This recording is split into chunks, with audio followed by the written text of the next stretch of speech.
আজকের যে ঘটনাটি আমি আপনাদের সাথে শেয়ার করব, ঠিক তৌহিন আমাকে যেভাবে লিখেছেন, প্রায় 20 থেকে 22 বছর পূর্বে তাদের পাশের আরেকটা গ্রামে ওই কাহিনীটা আসলে ঘটে এবং এখনও সেই কাহিনীটা নাকি লোকমুখে প্রচলিত রয়েছে এবং সবাই কম বেশি এই কাহিনীটা জানে। তো আমরা সবাই জানি, একদম সভ্যতার শুরু থেকেই এখন পর্যন্ত জাদুবিদ্যা বা জাদুকরী বিষয়গুলোর প্রতি মানুষের প্রচণ্ড রকমের একটা আগ্রহ থাকে এবং এই জাদুবিদ্যা সবসময় খারাপ হয় এবং সবার জন্য খারাপ ডেকে আনে, সেটাও কিন্তু আপনারা জানেন। তো এই সমস্ত জাদুগুলা প্র্যাকটিস করে মূলত কিছু দুষ্ট শ্রেণীর লোকজন, কারণ তারা কঠোর সাধনা করে বা কঠোর পরিশ্রমের মধ্য দিয়ে অন্ধকার জগতে প্রবেশ করে এবং এই অন্ধকার জগতের অতীন্দ্রিয় শক্তিকে কাজে লাগিয়ে তারা মানুষের ক্ষতি করার চেষ্টা করে। তো এই ধরনের ব্ল্যাক ম্যাজিক সম্পর্কিত বিষয়গুলো আপনারা জানেন, কিন্তু ব্ল্যাক ম্যাজিকের একটা শ্রেণী হচ্ছে যেটাকে বলা হয় ভুডু বিদ্যা। এই ভুডু বিদ্যা হচ্ছে ব্ল্যাক ম্যাজিকের একটা শ্রেণী, যেখানে মানে এই বিদ্যাটা বা এই জাদুটার এত বেশি পাওয়ার, এটা দিয়ে নাকি কবরের যে লাশ, সেই লাশকে জ্যান্ত করে, লাশকে আপনি কবজা করে গোলামের মতো খাটানো যায় এবং ওই লাশকে দিয়ে আপনি যা ইচ্ছা তা করতে পারবেন। তো মূলত একটা মানুষ মারা গেলে সেই লাশের কিন্তু ফিরে আসা বা জীবনে ফিরে আসা সম্ভব না। হয় কি, ওই লাশের ভিতরে কোনো একটা বদ জিন বা বদ একটা শক্তি প্রবেশ করিয়ে সেই লাশটাকে দিয়ে এই ধরনের কাজ করা হয়। তো যাই হোক, ভুডু বিদ্যা সম্পর্কিত বিষয়গুলো আপনাদের জানার ইচ্ছা থাকলে আপনারা অনলাইনে সার্চ করলেই পেয়ে যাবেন এবং আপনারা এর উৎপত্তি স্থল থেকে শুরু করে সব কিছু জানতে পারবেন। আমি আজকের যে মূল ঘটনা সেখানে চলে যাচ্ছি। তো ওই যে যেই গ্রামে এই ঘটনাটি ঘটে, ওই গ্রামের নাম হচ্ছে ছান্দাবর। তো ওই গ্রামে দুইটা ছেলে ছিল, দুইজন বন্ধু বলা যায়। তাদের একজনের নাম রাজীব আর আরেকজনের নাম হচ্ছে সজীব। বয়সে তারা যুবক এবং একজন আরেকজনের খুব ভালো বন্ধু। সবসময় তারা একসাথে থাকে, সবসময় তারা একসাথে ঘোরাফেরা করে, সব কিছুই বলতে গেলে তাদের চলাফেরা সব কিছুই দুইজনে মিলে একসাথে করেন। তো হঠাৎ করে এরকম বন্ধুত্বের মধ্যে একদিন ফাটল ধরে। এই ফাটল ধরার কারণ যদি আমরা বলতে যাই, সেটার পেছনে একটা কারণ ছিল। সে কারণটা হচ্ছে, রাজীব তার একটা ছোট বোন ছিল, তার বোনটার নাম ছিল মুন্নি এবং মুন্নি মোটামুটি রাজীবের একটু ছোট, তবে খুব বেশি ছোট না, সমবয়সী বলা যায় এবং দেখতে সে খুব সুন্দরী ছিল। তো রাজীবদের বাড়িতে মানে সজীবের যেহেতু খুব আসা যাওয়া ছিল, এরই মধ্যে হয় কি, যাওয়া আসা করতে করতে সজীবের সাথে এই মুন্নির একটা প্রেমের সম্পর্ক হয়ে যায় এবং এই বিষয়টাই আসলে তাদের বন্ধুত্বের মধ্যে ফাটল ধরার কারণ হয়ে দাঁড়ায়। একদিন মানে এই কাহিনীটা রাজীবের পরিবার এবং রাজীব জানতে পারে এবং এই বিষয়টার উপর জেদ ধরে তাদের মধ্যে এক ধরনের ভালো বাকবিতণ্ডা হয় এবং তাদের একটা ঝগড়া লেগে যায়। তো ঝগড়ার এক পর্যায়ে ওই যে সজীব, সে রাজীবকে চ্যালেঞ্জ করে বলে, আমি মুন্নিকে বিয়ে করব, মানে তোর বোনকে বিয়ে করব। আর রাজীবও নাকি খুব চেঁচিয়ে বলে, আমি বেঁচে থাকতে আমার বোনকে তোর সাথে কোনোদিন বিয়ে দিব না।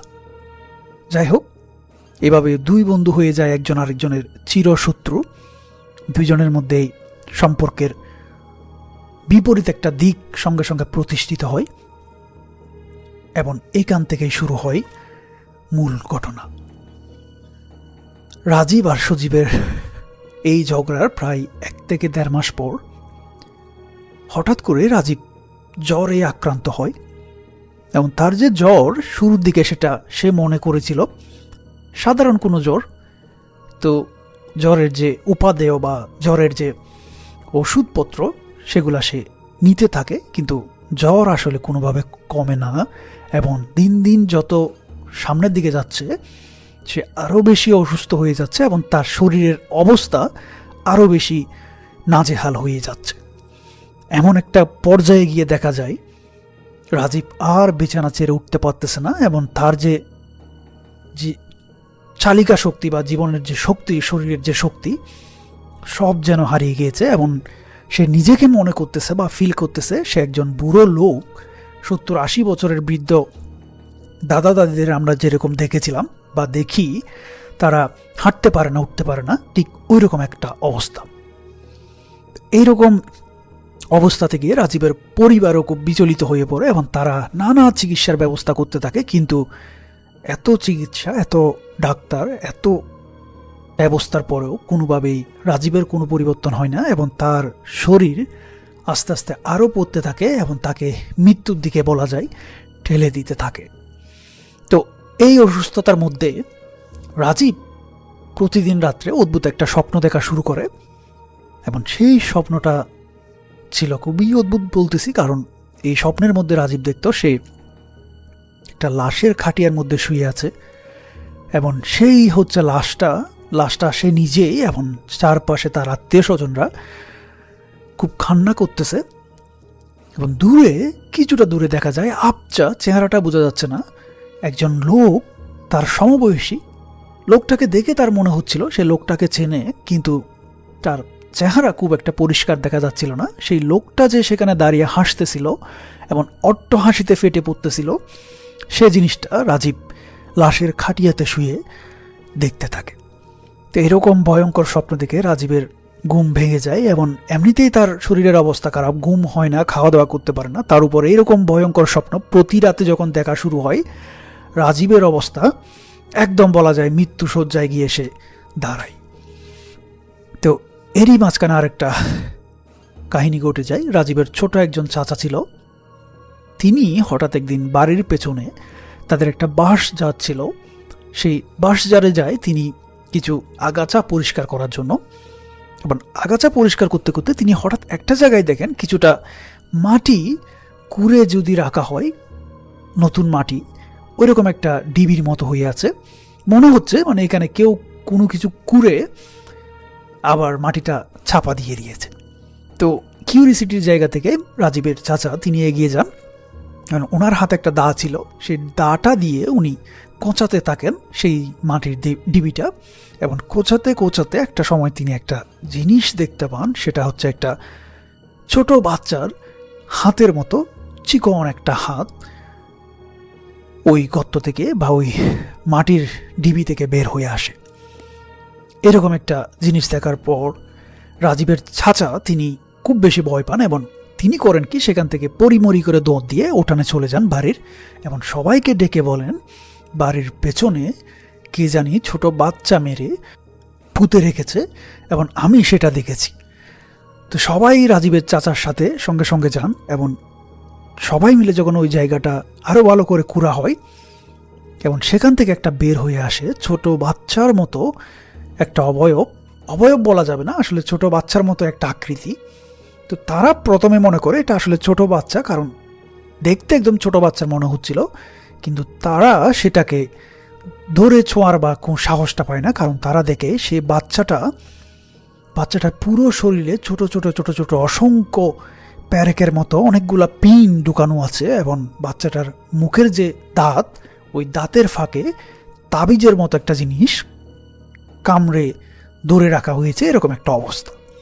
তো সবাই খুব বেশি ভয় পেয়ে যায়, এবং তারা কি করবে বুঝতে পারে না। একটা সময় তারা সিদ্ধান্ত নেয়, তাদের যে এলাকার মসজিদের ইমাম, তিনি খুব কামের লোক ছিলেন, ওনারা খবর দেন এবং খবর দিয়ে সেই জায়গায় নিয়ে আসেন। তো ইমাম তিনি এসে বিষয়টা দেখেন, এবং তিনি সেই বাচ্চাটা হাতে নেন, হাতে নিয়েই বলেন আপনারা ভয় পাবেন না, এটা কোনো বাচ্চা না, এটা আসলে একটা পুতুল, এবং এই পুতুলটা দিয়ে কেউ একজন বান মেরেছে কাউকে বুড়ুবিদ্যা বা জাদুবিদ্যা করে, এবং কোনো এক দুষ্ট লোক এই কাজটা কারো ক্ষতি করার জন্য করেছেন। তো উনি দোয়া কালাম পড়তে পড়তে সেই পুতুলটার শরীরে গেঁথে রাখা যতগুলা পিন ছিল সবগুলো আস্তে আস্তে বের করে নেন, এবং ওই যে দাঁতে কামড়ে রাখা যে তাবিজটা ছিল সেটাও বের করে তিনি পুড়ে ফেলেন। এরপর পুরো পুতুলটাও তিনি পুড়ে ফেলেন, এবং তিনি বলেন এই বাড়ির আশেপাশে কেউ কি অসুস্থ ছিল বা আপনারা কেউ অসুস্থ?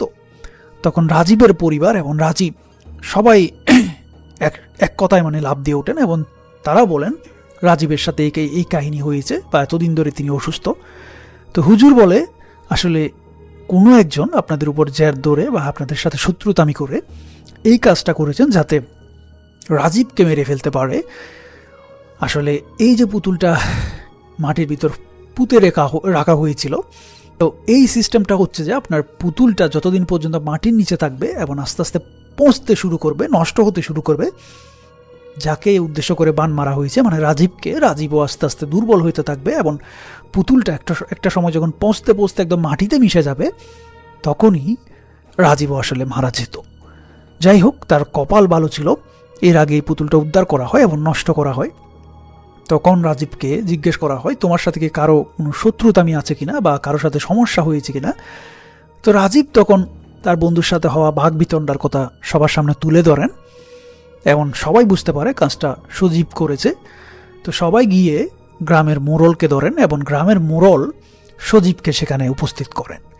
তো সজীবকে যখন একসময় ভয়ভীতি দেখানো হয়, সজীব সব কথা স্বীকার করেন এবং তিনি বলেন, মানে সজীব বলে সে আরও কয়েক গ্রাম দূরে একজন কবিরাজের কাছ থেকে এই পুতুলটা কালেক্ট করে, মানে এই কাজটা করে।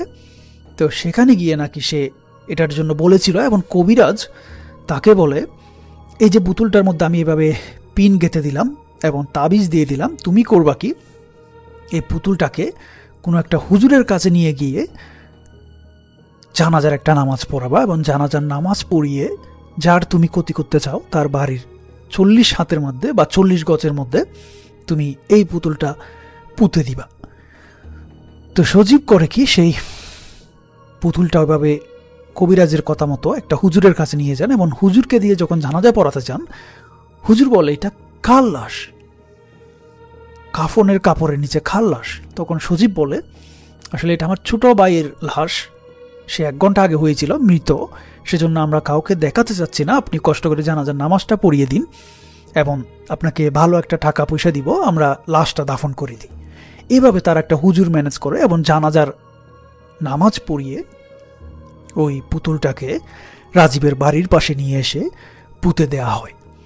তো সবাই আসলে সজীবের উপরও খুব চড়াও হয়, এই ধরনের খুব অমানবিক একটা কাজ করার জন্য। হতে পারত রাজীব তার এই প্রতিহিংসার ফলে মারাও যেতে পারত।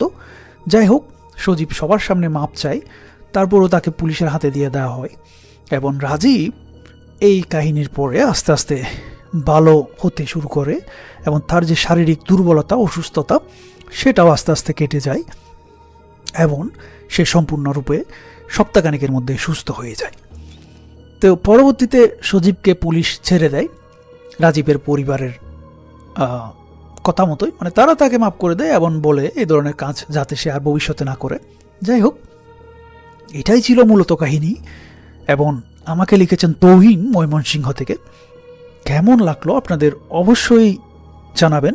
বুডু বিদ্যার একটা কাহিনী বলা যায় এটাকে, যদিও বা ব্ল্যাক ম্যাজিক বা কালো জাদু যেটাই বলেন না কেন সবগুলাই একই শ্রেণীর মধ্যে পড়ে, কিন্তু ওই কালো বিদ্যা বা কালো জাদুর মধ্যে ভিন্ন ভিন্ন ধরনের জাদুবিদ্যা আছে। এই জিনিসটা হচ্ছে যে পুতুল দিয়ে করা হয়, এটা হচ্ছে বুডু বিদ্যা। তো এই বুডুর মাধ্যমে রাজীবের ক্ষতি করা হয়েছিল এবং বরাজ্জোর তার কপাল ভালো ছিল বলে সে যাত্রায় বেঁচে গিয়েছিল।